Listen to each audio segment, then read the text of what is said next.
Vous écoutez un podcast cinéma du Centre des Arts d'Enghien-les-Bains. Oui, donc Oedipe Roi, c'est un film de 1967. Par rapport à la dernière fois où on avait parlé de l'Évangile selon saint Matthieu, entre-temps, il en a fait un, qui est Uccella e Uccellini, avec Ninetto et Toto. Donc il a fait qu'un long métrage, disons, entre ceux qu'on a déjà vus et celui-là. Celui-là,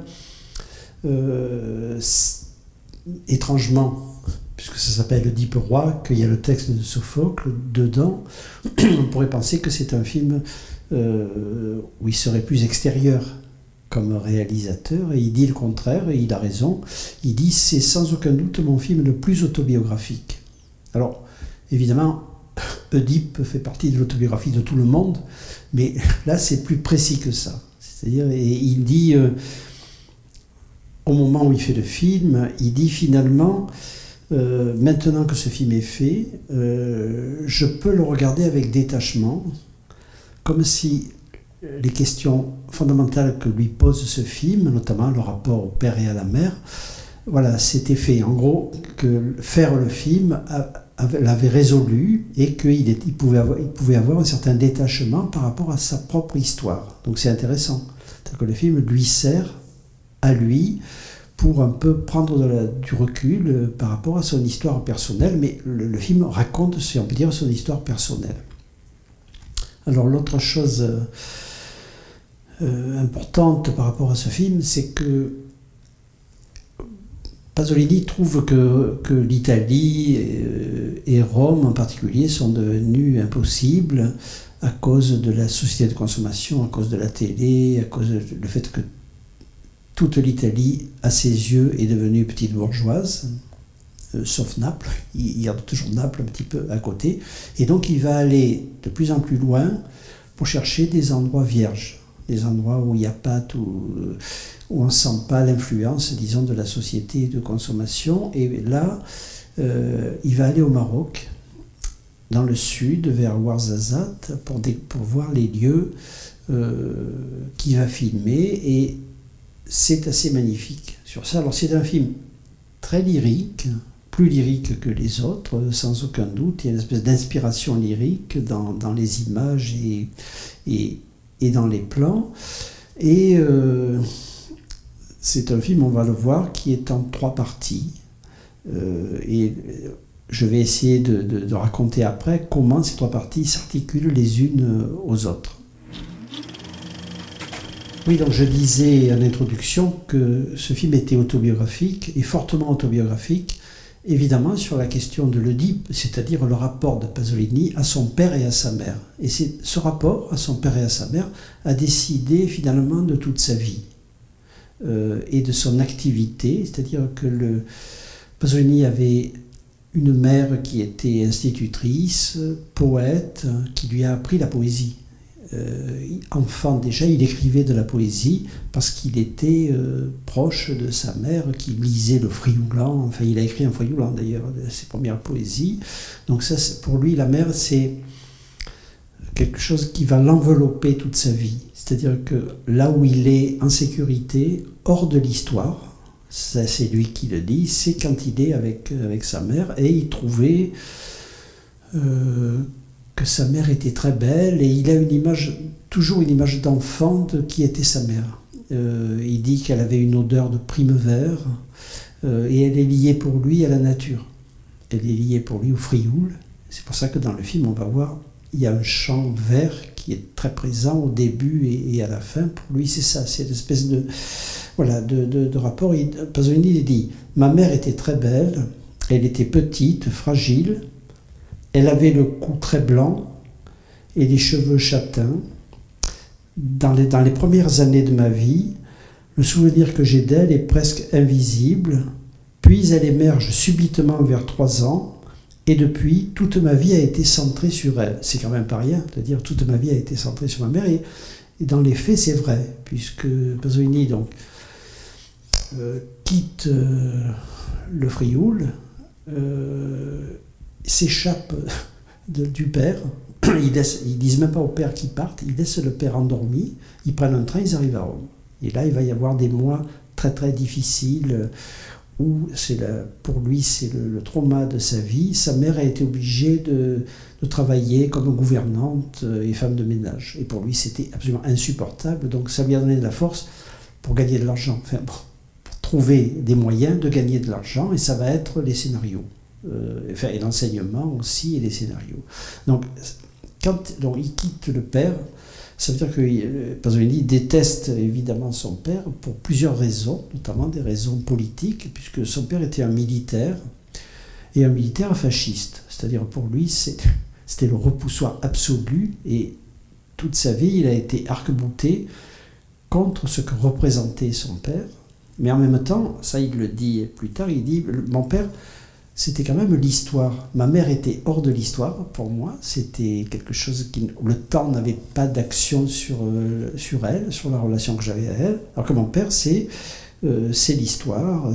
Il dit à la fin de sa vie, il dit « Tout ce qu'il y a dans ma vie de volontaire, d'actif, d'idéologique, dépend de la lutte avec le père. » Donc la lutte avec le père, il y a de la haine, mais il y a aussi la force. C'est-à-dire la force que Pasolini a trouvée pour faire tout ce qu'il a fait, c'était la haine contre son père. Alors, en réalité, enfin après, dans la vie réelle, si vous voulez, ils ont laissé le père qui était colérique, un peu alcoolique, etc. Ils l'ont laissé à la maison, mais après, Pasolini a accepté qu'ils reviennent les rejoindre à Rome. Et là, c'est assez bizarre. Ce père, donc, qui était détesté, est devenu un peu le secrétaire de Pasolini, s'occuper des affaires courantes, disons, de Pasolini. Donc il y a eu une réconciliation, en tout cas, dans la vie, pas dans la pensée, etc. Le père est quand même toujours la figure un peu haïe. Alors, ce qui est intéressant, c'est que dans le film, dans le prologue, il montre son père. Et c'est vraiment son père. Il a le costume, disons, de l'armée. Et il choisit, pour représenter son père, un homme très beau. C'est-à-dire que la haine que Pasolini avait pour son père ne l'empêche pas de penser que son père était beau et de le faire jouer par un acteur. Il aurait pu se venger. Il aurait pu prendre un acteur moins bien. Ça veut dire qu'il y a quand même un certain respect, disons, de ce qu'a été son père. Et sur les photos qu'on a de l'enfance de Pasolini, c'est vrai que son père est assez beau. Enfin, même si pour lui la beauté, c'est plutôt sa mère que son père. Alors, ce que je dis là, c'est fondamental pour comprendre l'œuvre de Pasolini. C'est-à-dire il y a des choses qui sont hors du temps, certaines poésies, et les choses qui sont dans l'histoire, et qui sont dans le combat, et qui sont dans ce qui est en train de se passer en Italie. Donc voilà, finalement, il a eu besoin des deux, mais il n'a jamais renoncé à un des deux. C'est-à-dire qu'il a besoin de sa mère, et il est avec elle, il a vécu toute sa vie avec sa mère, et dès qu'il a eu un peu d'argent, il a acheté un appartement à Léour, à Rome, pour qu'elle ait un petit jardin sur son balcon. C'est-à-dire, comme sa mère était quelqu'un qui venait de la campagne, voilà, il a tout fait pour qu'elle soit bien à la fin de sa vie. Malheureusement, sa mère, c'est un cas tragique, elle a eu ses deux fils qui sont morts et qu'on a ramenés massacrés. Le premier, c'était le frère de Pasolini, qui était parti dans la résistance sur les conseils de Pasolini, donc la culpabilité pour lui est très grande, et là, à la fin de la guerre, au moment de la libération, ils se sont fait prendre dans une embuscade qui n'était même pas une embuscade des envahisseurs. C'était une embuscade d'autres communistes, de Tito, des communistes titistes, qui, comme c'était la fin de la guerre, il fallait savoir qui avait quoi comme territoire, et donc il est mort des balles même des frères, enfin ce qui aurait dû être des frères, c'est-à-dire les communistes titistes. C'est évidemment assez rude. Donc et sa mère a vu arriver le cadavre donc de Guido, et à la fin de sa vie, elle a vu arriver le cadavre de Pasolini, qui lui aussi a été massacré. Donc c'est un peu rude, et elle est devenue instantanément folle. C'est-à-dire que le jour où Pasolini a été tué, elle a perdu la raison complètement, comme si elle ne voulait pas pouvoir penser à ça, comme si le deuxième fils massacré, voilà, elle ne voulait plus penser à ça, donc elle a perdu la mémoire, enfin elle a perdu tout, parce que quand on lui a dit que Pier Paolo était mort, elle sortait, elle est allée dans la rue, elle cherchait ses clés. C'est-à-dire, elle avait fait une espèce de fixation, voilà, comme ça. Alors, ça c'est une des questions centrales du film, cette question-là, le père et la mère, qui est évidemment la question oedipienne par excellence. Et puis, alors, je voudrais parler un tout petit peu aussi du Maroc, enfin du site dans lequel Pasolini tourne. Parce que quand il a tourné l'Évangile, je l'ai dit la dernière fois, il a tourné dans le sud de l'Italie. Et c'était mieux que les lieux saints, puisque les lieux saints, il avait considéré qu'on ne pouvait pas filmer tellement c'était industrialisé. Dans le sud de l'Italie, ça va, mais il y avait quand même des poteaux électriques, il y avait quand même des signes de la vie contemporaine qui l'ont embêté, qui lui ont fait perdre du temps. Quand il découvre les lieux là, près de Ouarzazate, enfin proche du désert, là il dit il n'y a plus rien qui me gêne. C'est-à-dire il retrouve un état de la civilisation qui est pour lui une espèce d'idéal de la civilisation, des rituels, évidemment les magnifiques villages en rempart qui sont de cet endroit-là du Maroc. Et il dit une chose très belle, il dit surtout les couleurs. Parce qu'il dit, quand on filme en couleur, il y a trop de couleurs.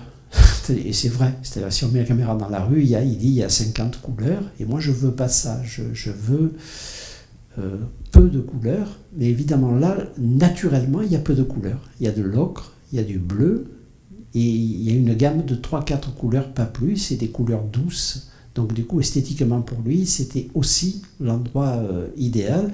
Et puis il y a cette architecture donc, à laquelle il tient beaucoup, sacralité, c'est-à-dire l'architecture est liée encore à une civilisation où tout était harmonieux, si j'ose dire. C'est-à-dire l'architecture était faite pour la vie des gens qui y vivaient, il n'y avait pas d'excroissance, il n'y avait pas de... Voilà, donc il aime beaucoup ça.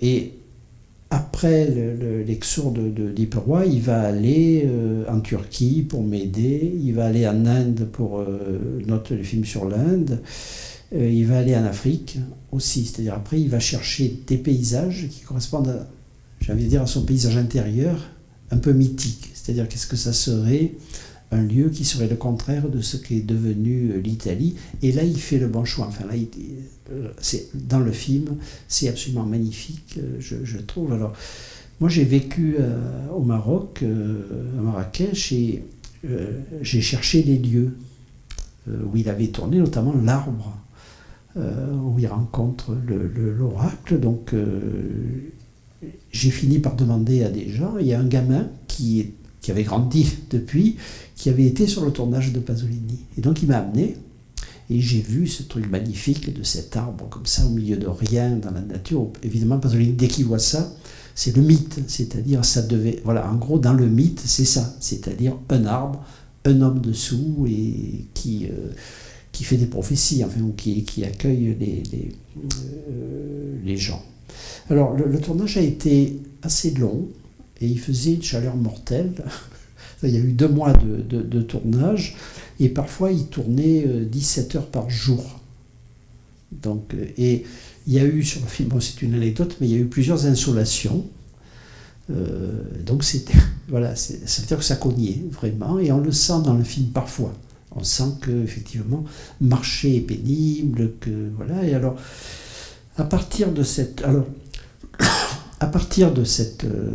décor, il va inventer des costumes, il va inventer des rituels. C'est-à-dire, il y a des choses vraies, mais il y a des choses totalement inventées par Pasolini. Les rituels, par exemple, il voit un peu ce qui se passe, et les costumes aussi. Les costumes viennent de plein de civilisations différentes, c'est-à-dire il a fait refaire des costumes qui n'étaient pas réalistement marocains.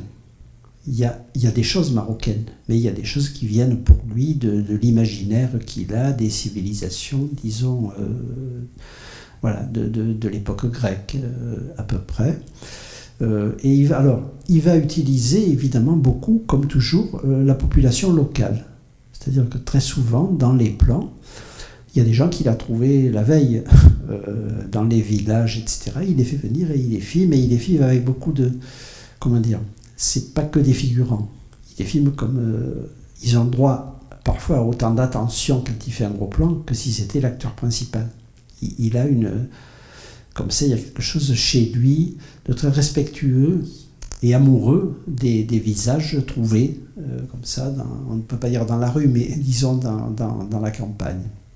Alors, il invente des choses, par exemple, il y a des espèces de nattes avec des coquillages, je ne pense pas que dans le Sahara, il y ait ça. C'est-à-dire qu'il crée un imaginaire des costumes qui est un mélange. Mais le mélange, c'est une des grandes figures stylistiques de Pasolini. Mélange des musiques, là aussi il mélange, comme dans l'Évangile, il mélange des musiques de provenance très très différentes. Donc voilà, c'est ce qu'il appelle le pastiche, c'est-à-dire je prends des choses hétérogènes qui viennent d'endroits différents et je les intègre à mon film et j'en fais une unité à partir de choses disparates. Ça, c'est un des grands principes esthétiques de Pasolini. Alors, il y a une chose très belle enfin, dans ce film. Pasolini, au moment où il tourne à Catone, il dit « J'ai découvert qu'un un panoramique très très lent, ça sacralise ce que je montre. » C'est comme si la caméra dévoilait très très lentement des choses sacrées. Et des panoramiques comme ça, sacralisants, il y en a pas mal dans ce film, quand il filme l'architecture, et parfois il y en a sans personnage. Quand il y a un personnage, un panoramique, c'est pour suivre le personnage. Tandis que là, le panoramique, c'est le regard de Pasolini découvrant un paysage où il sent qu'il y a du sacré, où il sent qu'il y a de la sacralité, donc il y en a des très beaux. Et c'est un des films de Pasolini où il y a les plus beaux, je trouve, panoramiques comme ça.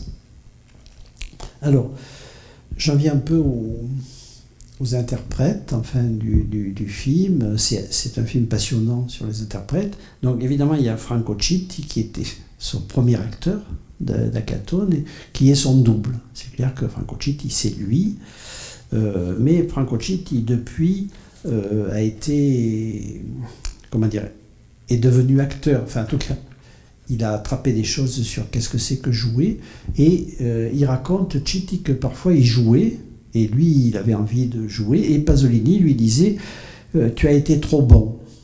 On dirait que c'est Laurence Olivier qui joue, et pas toi. » Et il disait « Tu dois jouer normal. » C'est-à-dire tu dois jouer moins bien, enfin tu ne dois pas jouer, ça voulait dire jouer normal. Alors, par rapport à Franco Citti, il y a un geste qui parcourt le film, c'est celui de se mordre la main, comme ça, qui est un signe de trouble et de quelque chose de travail, la culpabilité, etc. Donc ça, il le fait tout le temps, et à un moment,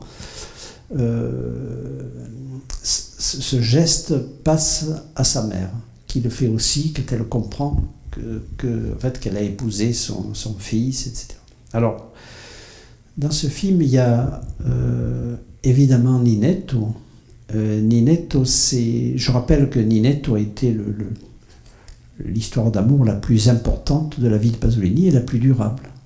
Ils ne se sont jamais quittés, disons. Même quand Ninetto s'est marié, c'était un peu son dieu, Pasolini, et donc ils sont restés amis jusqu'au bout. Alors Ninetto a un rôle totalement ninettien, c'est-à-dire que Ninetto, c'est l'ange, d'ailleurs il s'appelle Angelo, c'est le guide et c'est le messager. Donc il a trois fonctions. Il vient annoncer les choses, c'est lui qui guide Oedipe quand Oedipe cherche à rencontrer Tirésias, etc. Et à la fin, dans le troisième volet, c'est lui qui accompagne Oedipe aveugle dans les rues de Bologne, voilà, sur les sites du début du film. Alors, il y a une chose très, que j'aime beaucoup, c'est que parmi les deux, quand dans la partie au début de la partie antique, si j'ose dire, quand on dit à quelqu'un d'aller tuer le bébé, il part, il a le bébé attaché, et puis il le dépose, et arrive un autre homme qui le récupère, et c'est pour ça qu'il y aura la méprise, c'est-à-dire on pense qu'il est mort, puisque son père a pensé qu'il y a eu trahison, disons, de l'ordre, et le deuxième, celui qui trouve le bébé, c'est le père de Ninette. C'est-à-dire, c'est assez compliqué comme histoire, c'est-à-dire que pour lui, voilà, c'est comme si le père de Ninette avait fait cadeau de Ninette à Pasolini. Et donc il lui fait jouer ce rôle-là. Je trouve que l'idée est très très très très très très belle. Alors, dans le film, il y a aussi, bon, c'est intéressant pour la petite histoire, notamment des cahiers du cinéma. C'est-à-dire, il y a Jean-Claude Biette, qui après, Jean-Claude Biette était à l'époque rédacteur au cahier, il va devenir un cinéaste, et un très bon cinéaste, et il était allé voir Pasolini, et il lui avait dit, je veux être votre assistant. Pasolini l'a pris, mais il dit, je ne savais pas du tout ce que ça voulait dire être assistant, je pensais que c'était assister au tournage. Donc en gros, il dit, j'ai servi à rien, mais j'ai vu ce que c'était qu'un tournage. Après, comme il va devenir cinéaste, évidemment, je suppose que ça va l'aider d'avoir vu un tournage, en plus un tournage de quelqu'un pour lequel il a la plus grande admiration, et qui est Pasolini. Alors il y a deux autres acteurs qui sont aussi des choses un peu importantes. Il y a Julian Beck, qui joue Tiresias. Julian Beck, à l'époque, c'était le Living Theatre. C'était juste la grande époque du Living Theatre qui jouait à Avignon, qui jouait partout, qui était une troupe mythique. Évidemment, Pasolini avait vite repéré Julian Beck. Et puis il y a Carmelo Bene. Alors Carmelo Bene, c'est très intéressant pour la culture italienne. Carmelo Bene, d'abord, a été un grand homme de théâtre en Italie. Il a inventé plein de choses sur la mise en scène de théâtrale. Et il va être aussi un cinéaste. Et il va faire un film magnifique qui s'appelle Nostra Signora dei Turchi, Notre-Dame des Turcs, qui est un film baroque absolument incroyable. Donc c'est un homme important, enfin, dans la culture italienne, Carmelo Bene. Et Carmelo Bene était venu à l'époque monter 2 pièces à Paris. Comme ça, et moi j'avais vu une des deux. Il avait inventé un truc génial, c'est-à-dire qu'il avait mis des micros très très directionnels tous les 50 cm sur toute la scène. C'est-à-dire que les acteurs, même si un acteur faisait ça, on l'entendait dans la scène. C'est-à-dire c'était entièrement sonorisé à partir de trucs comme ça, et c'était génial. C'est-à-dire que les acteurs n'avaient pas à crier, n'avaient même pas à parler fort. C'est-à-dire tout ce qu'ils disaient était comme au cinéma, si on peut dire. C'est-à-dire c'était répercuté dans la salle, et c'était une chose, enfin, pour moi, absolument magnifique. Alors, j'en viens peut-être au plus important, qui est les 3 parties du film. Oui. Juste, j'aurais voulu faire une remarque sur la mère. Oui. L'actrice qui joue la mère, c'est bien Silvana Mangano, c'est Oui, ça? Oui, j'allais en parler parce que maintenant. comme vous passiez en revue les acteurs, je pensais... est-ce que, en fait, je voulais juste faire une remarque, du coup, sur un plan qui m'a vraiment touché au début, quand on est dans la première partie, quand elle est dans le champ, avec le bébé, et il y a un gros plan sur elle, en fait, où elle regarde, je crois, dans la caméra ou au-delà, et en fait elle a comme une prémonition, quelque chose du malheur qui va arriver, et je trouve que ce plan est magnifique, et enfin voilà, je voulais juste faire remarquer ça, mais vous allez en parler plus tard. Voilà. Je vais en parler tout de suite. Oui, donc évidemment, ce qui était très important pour Pasolini, c'était qu'il allait jouer sa mère. Et il n'a jamais eu le moindre doute. Pour lui, c'est Silvana Mangano. Et il dit quelque part que Silvana Mangano, c'est sa mère. Quand il la voit, pour lui, voilà, elle représente parfaitement l'affect qu'il a pour sa mère. C'est-à-dire pour lui, c'était même pas l'actrice, c'était l'incarnation idéale en cinéma de sa propre mère. Alors Silvana Mangano, il la fera rejouer après, puisqu'elle sera aussi la mère dans Théorème. Silvana Mangano, pour lui, c'est un truc très, très important. Il faut dire qu'elle est absolument magnifique dans ce film, puisqu'elle va jouer, alors c'est intéressant, puisqu'elle va jouer à la fois la mère d'Oedipe dans la partie contemporaine, et elle va jouer la mère d'Oedipe dans la partie historique, si on peut dire. Donc elle est à la fois dans les deux parties du film. Elle est contemporaine et elle est dans le mythe. Elle est évidemment dans les deux, et c'est vrai que c'est un choix parfait, quoi, je trouve, par rapport à ce que Pasolini veut dire de sa relation à la mer. Elle est idéale. Alors ça m'amène aux trois parties du film, qui à l'époque, alors Pasolini est très surpris, puisqu'il dit, les gens ont dit c'est compliqué, ces trois parties, et lui il dit il n'y a rien de compliqué, c'est extrêmement simple, il suffit de regarder et de se laisser aller et de ne pas se poser de faux problèmes. Donc je pense que dans le fond il a raison, mais bon, les critiques italiens avaient mal reçu le film en pensant qu'il était compliqué. Et aujourd'hui il est plus compliqué, enfin aujourd'hui voilà, il est... Alors, j'en viens donc à cette histoire des trois parties qui constituent le film. Alors, en gros, il y a un prologue contemporain. Et ce prologue, il est directement autobiographique. C'est-à-dire que Pasolini le film dans une ferme qui rappelle pour lui son enfance au Frioul. C'est lui, le petit, évidemment, le bébé, c'est lui. Son père, c'est un militaire et c'est son propre père. C'est-à-dire que là, c'est une scène directe, si on peut dire, vu par le bébé, et là on est chez Freud. C'est-à-dire que le scénario du prologue, c'est pur et dur le scénario de Freud sur l'Oedipe, c'est-à-dire le petit enfant assiste à une scène sexuelle entre son père et sa mère, il est loin, il voit mal, il ne comprend pas, et il éprouve de la jalousie par rapport à sa mère pour le père, et donc et le père du coup va avoir un réflexe de castration, puisque ce petit garçon vient prendre sa place dans l'amour de la mère. Alors c'est littéral, hein, dans le film c'est littéral. Et alors il y a une idée très belle, c'est que quand le père pense ou parle, il ne parle pas. C'est-à-dire les mots sont écrits sur l'écran, comme dans un cinéma muet, et ça a un impact très très fort, parce que le père dit, mais c'est écrit, il dit, voilà, tu es venu ici pour prendre ma place auprès de ma femme. Donc c'est ça. Alors voilà, donc c'est très très proche réellement là, même si l'autobiographie, pour un bébé au moment de l'Oedipe, c'est bizarre, mais c'est comme ça que lui la voit, j'ai envie de dire. Alors la scène est absolument magnifique sur le rapport à la mère.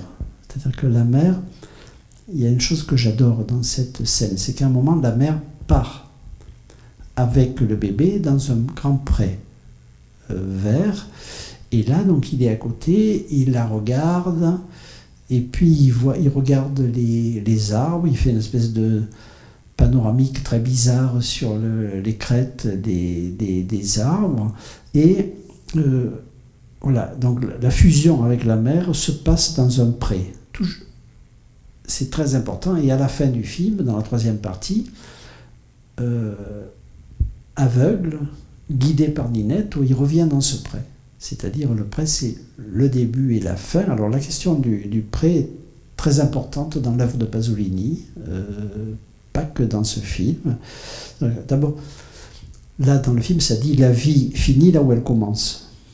C'est-à-dire elle a commencé dans le pré et elle finit dans le pré. Le film se termine là. Donc le pré, c'est plein de choses chez Pasolini. Bon, c'est la fusion avec la mer. Là, c'est clair dans ce truc-là. C'est le pré de l'écriture, puisque Pasolini, dans un poème, dit que le pré, c'est comme la page où il écrit. Il fait un rapport direct entre le pré et la page de l'écriture. Pour lui, il y a une association directe dans tout ça. Alors, il y a une chose très très belle dans un poème de Pasolini. Il décrit la dernière fois où il a vu son frère. Puisque le matin, son frère a dit « je pars combattre », et Pasolini l'a accompagné, et il dit « j'ai vu mon frère de dos, traverser le pré. C'est-à-dire le pré, c'est aussi le lieu de la mort. Enfin, c'est aussi le lieu où la dernière vie. Et il dit, j'ai vu mon frère de dos dans le pré vert. Donc, c'est-à-dire que le thème du pré chez Pasolini est extrêmement riche, de beaucoup de significations, disons, différentes. Ici, c'est quand même plutôt le pré de la fusion avec la mer, puisque c'est comme ça que ça se passe. Alors, il y a une chose aussi qui est très belle, enfin, au début de la séquence initiale, c'est qu'à un moment, il est là, et sa mère est à côté de...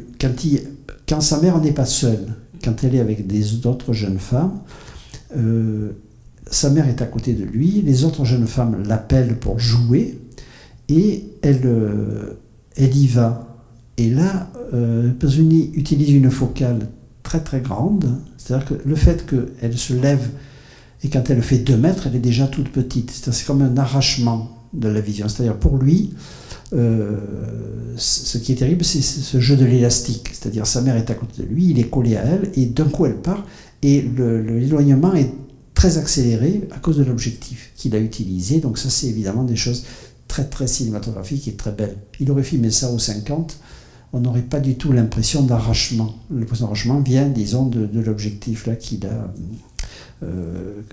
a choisi. Alors, il y a l'histoire dont vous parlez des regards. C'est-à-dire qu'à un moment donné, quand elle est seule après avec le bébé, elle est là, le bébé la regarde, et elle regarde directement la caméra. Pasolini lui a dit, tu regardes la caméra.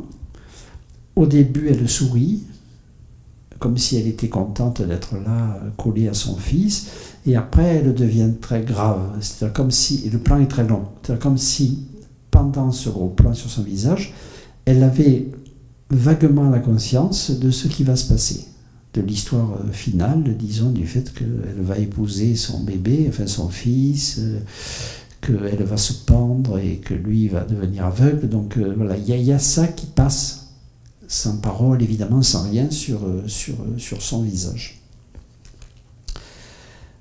Alors, ça c'est la partie initiale, c'est le prologue, donc partie contemporaine. Ça se passe au moment où le film se tourne, mais ça se passe à la campagne. La partie centrale, c'est celle du mythe, c'est-à-dire la partie centrale, Pasolini commence à nous raconter l'histoire de ce bébé. Qu'est-ce qui va lui arriver, comme ça. Et là, dans la deuxième partie, il y a 2 parties très nettement distinctes. Il y a la partie avant Sophocle, puisqu'à un moment donné, le film va mettre en scène le texte de Sophocle, de la tragédie, mais au début, il faut raconter le mythe. Et donc, il va y avoir tout ce qui se passe avant Sophocle, et notamment quand il tue son père, avec voilà. Alors, il y a une chose assez belle, parce que c'est la première fois où Pasolini joue dans un de ses films. Joue directement dans un de ses films, et il joue le grand prêtre au moment où la peste est arrivée, les gens meurent de la peste, et le grand prêtre vient dire à Oedipe, il faut que tu fasses quelque chose. Demande au Dieu, on ne va pas tous mourir de la peste. C'est lui qui intime l'ordre au roi d'agir, de faire quelque chose par rapport à la peste. Et alors, Pasolini dit, j'ai choisi d'être le grand prêtre, d'abord parce que ça l'amusait, j'imagine, d'être le grand prêtre, et il dit parce que je voulais être celui qui ouvrait la partie adaptation, enfin la partie où le texte devient celui de Sophocle. Alors là, bon, vraiment pour les maniaques, il y a un détail intéressant, c'est qu'à côté de Pasolini, il y a Jean-Claude Biette, alors que c'est que des Marocains. Je veux dire, mais il y a le petit Biette comme ça qui est là et qui joue comme Pasolini, il a les mêmes costumes, etc. à côté de lui, donc il assiste aussi les débuts d'acteur de Pasolini dans ses premiers plans. Alors,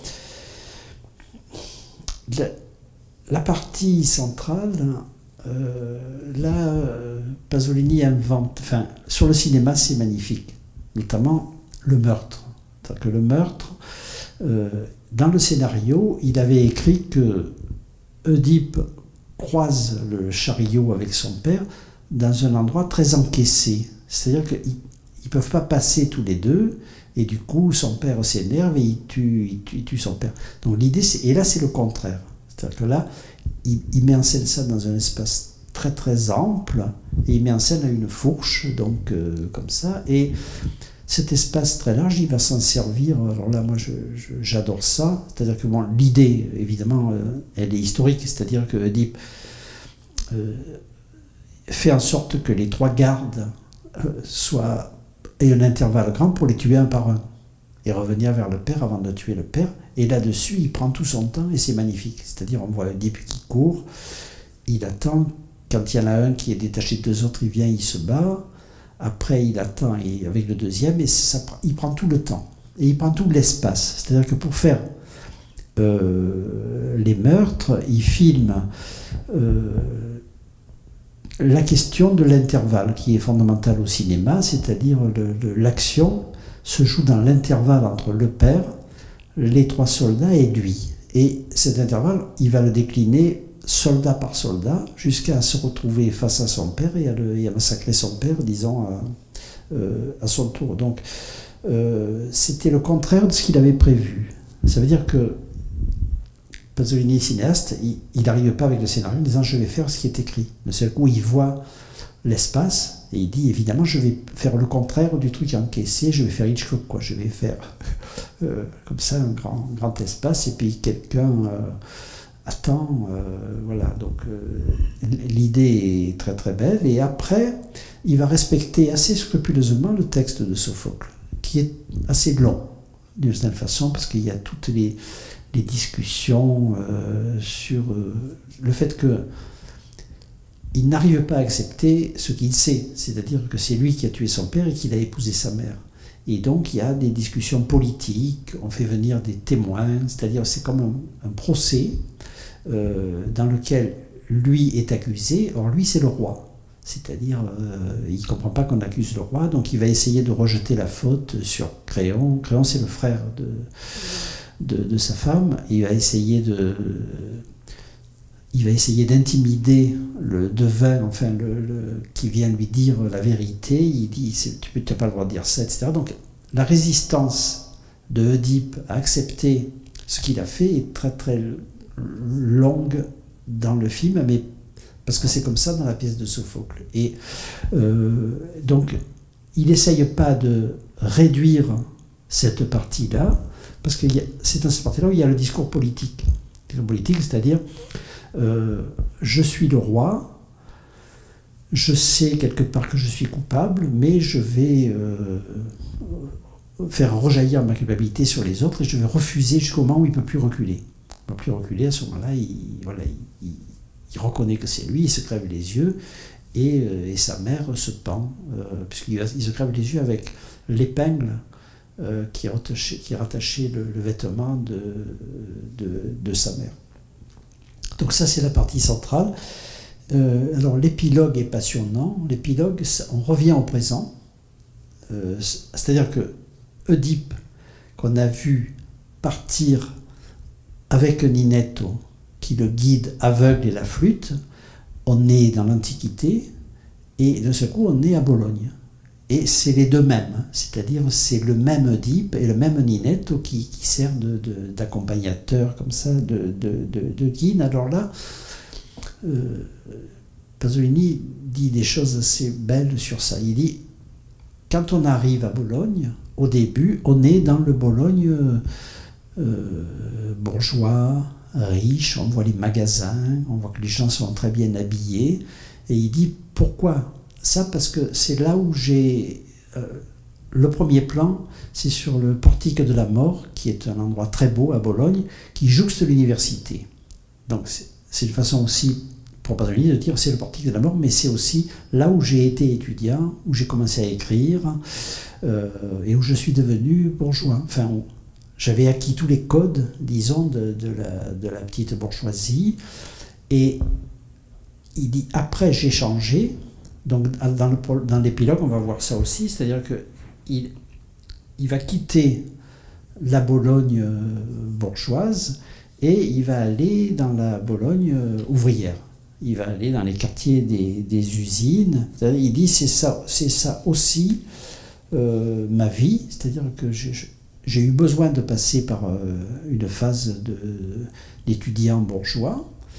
Et puis après, j'ai fait le choix d'être du côté des prolétaires et des ouvriers. Donc c'est ce que fait dans l'épilogue Oedipe, qui se dirige après vers les usines, etc. Et là, je pense que Pasolini s'amuse un peu, il fait des plans de la zone industrielle qui évoquent l'Antonioni du désert rouge, puisqu'il avait gardé en travers de la gorge le fait que c'est pas lui qui avait eu le prix, mais Antonioni, même s'il aime le film. Et du coup, c'est comme s'il se confrontait à Antonioni. Il dit, moi aussi, je peux filmer le paysage industriel comme ça, et c'est plutôt assez beau. Donc ça, c'est deuxième période. Troisième période de l'épilogue, c'est le pré-initial. On revient sur les lieux de la naissance, et sur les lieux de l'Oedipe directement, et ça finit sur les lieux de l'Oedipe. Donc tout ça est très bouclé, c'est-à-dire que les choses reviennent, c'est bouclé avec la vie de Pasolini, donc c'est un film très complet. Je veux dire, pour comprendre Pasolini, ce film est un film clé, puisqu'il parle de lui, il parle de son parcours, il parle des lieux où il a vécu, voilà, c'est un film réellement analytique de son propre parcours et assez lucide sur tout ça, sauf que lui, évidemment, il n'a pas l'Oedipe n'a été qu'un mythe pour lui. Voilà, donc c'est... Oui, justement, moi j'avais une remarque à faire sur la dernière partie. Vous avez décrit effectivement qu'il y a un passage d'abord à Bologne, en fait, qui représenterait un petit peu le moment bourgeois, en fait, dans la vie de Pasolini. Ensuite, le moment où il se rapproche des classes ouvrières, du prolétariat. Et après, effectivement, on reboucle sur le champ. Et je trouve que, je pense que quand on ne connaît pas Pasolini, on comprend bien le bouclage, en fait, entre le début et la fin. Mais j'ai l'impression qu'en fait, on n'a pas forcément les clés pour comprendre pourquoi on passe dans ces milieux bourgeois, ouvriers, etc. Moi, j'ai eu un petit peu de mal, en fait, à suivre ça en tant que spectateur, sans avoir les clés, justement. Est-ce que c'est... Par rapport à ça, est-ce que c'est quelque chose... est-ce que Pasolini, en fait, donne suffisamment de clés, finalement, au spectateur? Ou est-ce qu'on est obligé de connaître sa vie ou ses déclarations pour... Non, c'est comme souvent au cinéma, c'est-à-dire que le cinéaste, lui, a ses propres repères. Lui, quand il filme le centre de Bologne, ça c'est la librairie où j'allais, ça c'est la fac. Après c'est effectivement les ouvriers, après c'est le Frioul, puisque à la fin c'est comme si on revenait au Frioul. Mais comment dire? Ouais, ce que je veux dire, c'est que pour aller un petit peu plus avant, c'est Oedipe, en fait, il devient une sorte d'artiste. Donc il joue de la musique, etc. en fait, et peut-être que l'interprétation elle se fait peut-être plus directement sur pourquoi est-ce qu'on le retrouve en tant qu'artiste, en fait, après s'être crevé les yeux, etc. Quelle est la signification de ce devenir-là, en fait? Il aurait pu devenir autre chose, ou je sais pas. Oui, bon, c'est comme souvent au cinéma, c'est-à-dire que ce qui est embêtant, c'est quand on a besoin de savoir des choses extérieures au film. Mais en l'occurrence là, si on ne sait pas des choses extérieures au film, on comprend qu'il est dans le centre-ville, qu'il est dans la zone ouvrière et qu'après il revient au pré-initial. Ce qui est embêtant au cinéma, c'est quand si on ne sait pas ce qu'il y a derrière, on ne comprend pas. Donc là, c'est peut-être un peu énigmatique, mais on comprend. On comprend ce qu'il fait, on comprend où il va, voilà, et on comprend. Je pense que tout le monde comprend qu'il revient auprès de l'enfance. Enfin, sur ça, ça veut dire que c'est pas, c'est valable pour beaucoup de films. Ça, mais c'est vrai que, comment dire, si on connaît un peu le parcours de Pasolini, il y a beaucoup plus de plaisir. Enfin, oui, oui. Je voulais dire quand même que malgré tout, c'était... en tout cas, moi, j'ai trouvé que c'était pas évident, en fait, parce qu'il y a ce choc qui est génial de faire un bond, en fait, et d'arriver à l'époque contemporaine.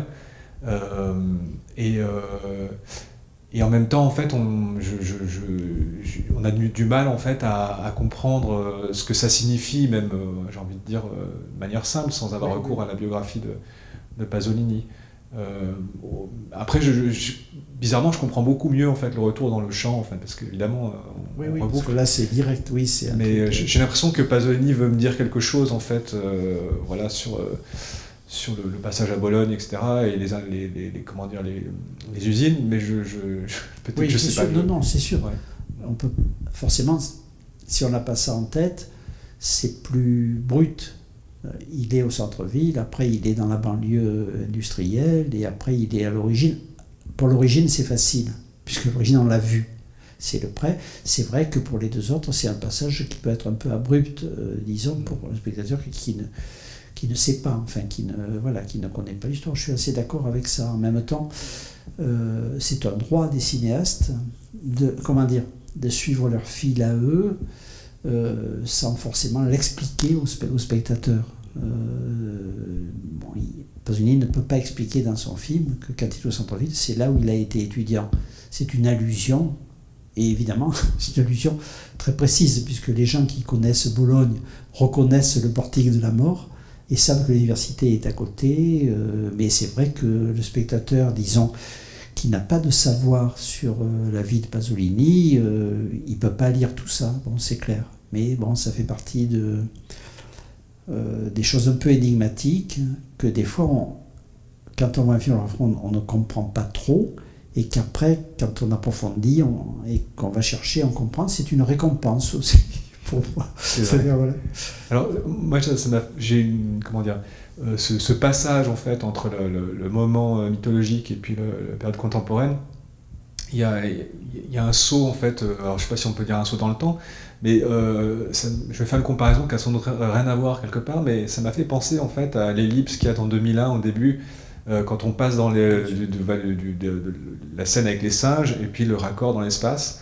Et je trouve que en fait j'ai l'impression qu'il y a une audace en fait dans le raccord qui est, alors je sais pas qui a eu l'idée en premier, sans doute Pasolini puisque de 2001 c'est après, mais je sais pas s'il y a d'autres exemples en fait dans l'histoire du cinéma de raccords directs, de raccords comme ça très très violents, enfin qui sont vraiment très audacieux en fait. Voilà, c'est la même chose que 2001, vraiment, c'est-à-dire on part de quelque chose, on fait un bon raccord cinématographique, c'est-à-dire que on passe pas à autre chose, c'est comme si le raccord était un vrai raccord. Entre, par exemple, à la fin, ils partent avec la flûte et tout ça, et le raccord est direct quand ils arrivent à Bologne. C'est-à-dire, c'est des raccords directs sur des temps qui ont 3000 ans d'écart, donc c'est exactement la même chose.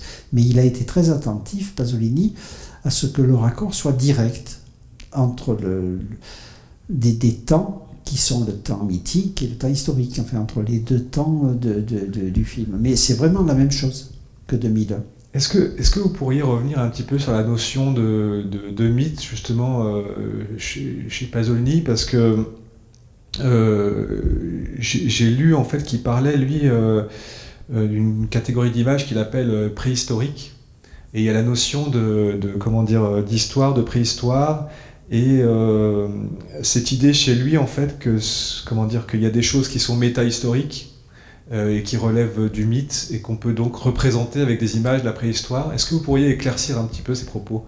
Oui, bon, le mythe pour Pasolini c'est essentiel. C'est-à-dire le mythe, qu'est-ce que c'est le mythe ? C'est quelque chose qui fait sens, mais qui fait sens en soi. C'est-à-dire le mythe n'a pas besoin de l'histoire pour être compréhensible, et le mythe c'est quelque chose qui traverse les époques. Je veux dire, quand Freud dit Oedipe, pour lui le mythe est totalement contemporain, c'est-à-dire que dans l'histoire personnelle du bébé il y a cette phase qui reprend un mythe très ancien qui est le mythe de Oedipe. Donc le mythe est hors du temps et hors de l'histoire, c'est la mère.